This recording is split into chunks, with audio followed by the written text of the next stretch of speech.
Fee reimbursement పిటిషన్లపై వచ్చే సోమవారానికి వాయిదా వేసింది హైకోర్టు. గత విచారణ సందర్భంగా కోర్టు మధ్యంతర ఉత్తర్వులు జారీ చేసింది. ఆ మధ్యంతర ఉత్తర్వులు సోమవారం వరకు కొనసాగుతాయి. విద్యార్థుల నుంచి ఫీజులు వసూలు చేయొద్దని తీసుకొచ్చిన జీవో 9లోని 4 నిబంధనలపై స్టే విధించింది న్యాయస్థానం.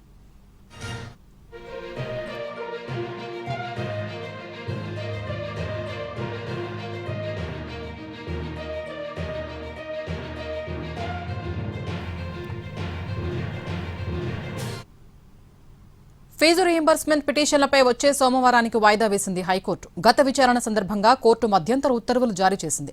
ఆ మధ్యంతర ఉత్తర్వులు సోమవారం వరకు కొనసాగుతాయి.